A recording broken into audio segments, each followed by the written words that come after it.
আসসালামু আলাইকুম রহমতুল্লাহ। প্রিয় বন্ধুরা, আজকে সারাদিন ডিউটি শেষে মাগরিবের কিছুক্ষণ পর বিদ্যুৎ চলে যায়। গরমে অবস্থা একেবারে খারাপ ছিল। ঠিক তখনই ফাহাদ ভাই বললেন, ভাই আজকে আপনাকে একটা স্পেশাল জিনিস খাওয়াবো, চলুন একসাথে যাই। তার কথা মতো আমরা চলে গেলাম বাংলাদেশ মিষ্টান্ন ভান্ডারে। সেখানে পৌঁছে অর্ডার দিলাম। মিষ্টি দিল, পিস প্রতি দাম ছিল 70 টাকা। মিষ্টিটা খাওয়ার পর আমাদের 3টি করে রুটি দেওয়া হলো। তৃপ্তি নিয়ে খাওয়া শেষ করে আমরা ব্যাপারী বাড়ির ভিতর দিয়ে দত্তপাড়া মাদ্রাসা মসজিদে গেলাম। মসজিদে গিয়ে কিছু ভিডিও ধারণ করলাম, আপনারা ভিডিওটি দেখুন। আসসালামু আলাইকুম রহমতুল্লাহ। প্রিয় বন্ধুরা, আমরা বর্তমানে আছি হচ্ছে নরসিংদী দত্তপাড়া এই যে মসজিদের সামনে। অত্যন্ত সুন্দর এবং চমৎকার মসজিদের পরিবেশ এবং ডেকোরেশন খুবই সুন্দর। আপনারা দেখতে পাচ্ছেন অন্ধকার। হ্যাঁ হ্যাঁ, পাইলট স্কুলের পাশেই অবস্থিত।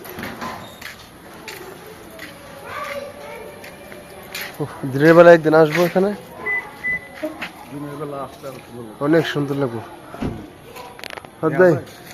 হাত ভাই, এই মসজিদ সম্পর্কে কিছু বলেন। এটা তো এলাকার একটা নাম করা মসজিদ। নরসিংদীর মধ্যে যত সুন্দর সুন্দর মসজিদ আছে এর মধ্যে এই মসজিদটা অনেক সুন্দর। অনেক সুন্দর, আমি সুন্দর। এখানে প্রায় এসে নামাজ পড়া হয়।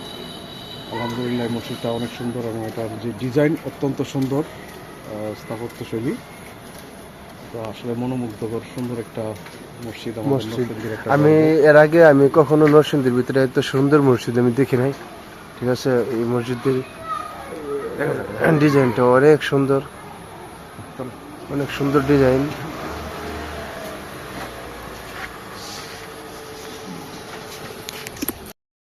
তারপর সামনে গিয়ে দেখি একটি ফুচকা হাউস। এখানে দিনের বেলা অনেকে সময় পাস করে, চমৎকার সময় এখানে কাটায় ফুচকা হাউসে। দিনের বেলা ঠান্ডা বাতাস পাওয়া যায়। তা দেখার পর আমরা আস্তে আস্তে হাঁটতে হাঁটতে গল্প করতে করতে নরসিংদী লঞ্চ ঘাটে গিয়ে পৌঁছালাম। নদীর পাড়ে বসে প্রায় 1 ঘন্টা গল্প করলাম। চারপাশের শান্ত পরিবেশ আর নদীর মৃদু বাতাস মনটাকে আরও ভালো করে দিল।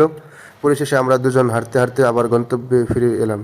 ধন্যবাদ ভিডিওটি দেখার জন্য।